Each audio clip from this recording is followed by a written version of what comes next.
So for my next story, folks, I'd like to go back further in time, back to the dawn of Celtic time, back to the time of the heroic hero Fionn McCool. Now, are any of you familiar with Fionn McCool? Or have you heard him?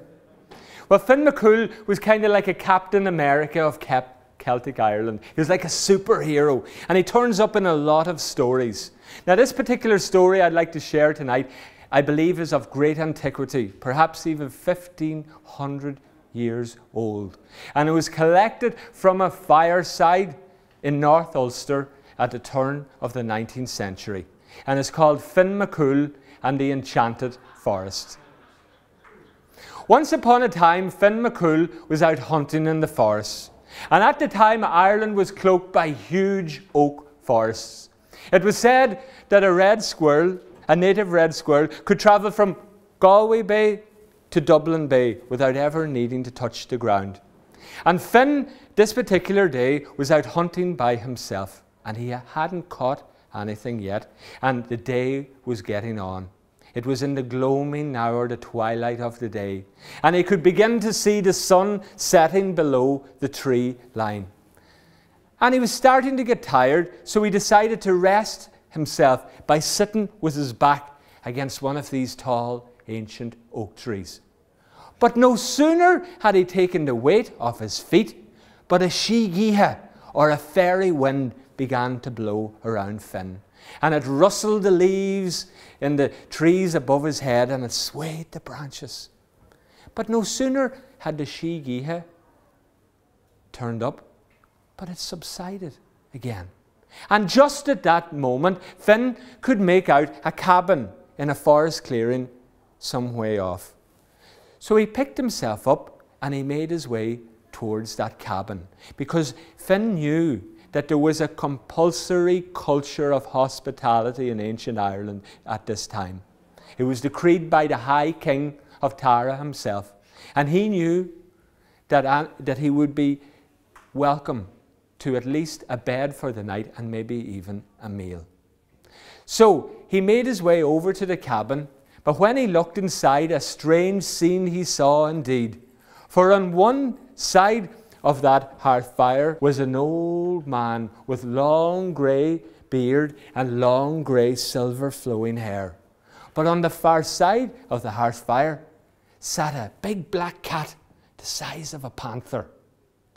And as Fionn's eyes became accustomed to the poor light inside the cabin, he could also make out in the far corner of the hut a large grey ram, a male sheep with long twisted horns.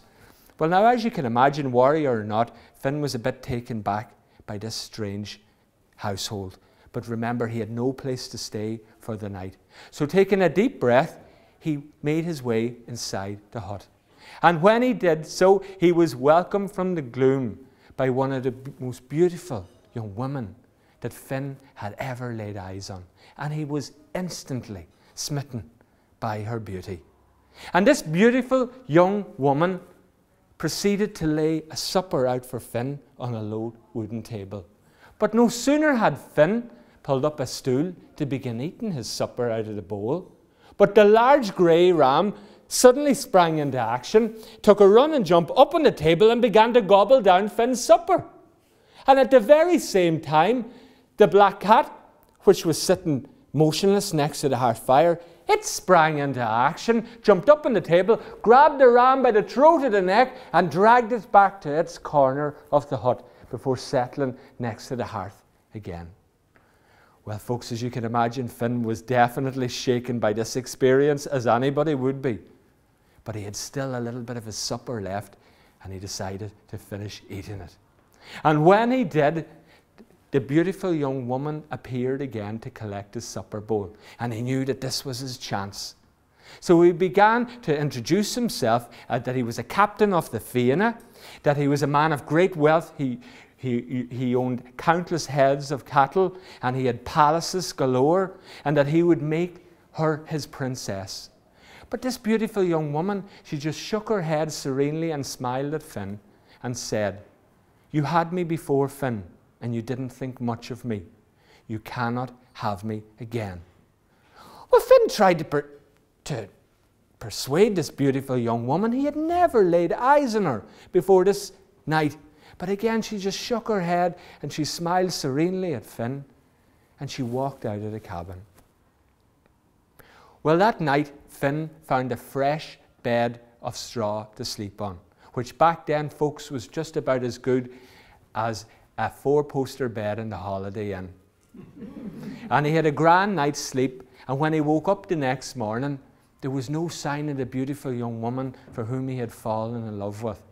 But a breakfast had been carefully and lovingly prepared on the breakfast table. So, feeling happy that he had a breakfast in his stomach before he went on his way, but feeling despondent as well, when he finished his breakfast, just as he was about to leave the cabin, he turned to the old man who was still tending to the hearth fire. And he started by asking him what was the meaning of this strange household to which he kept. To which the old man replied, I myself, Fionn, am Father Time.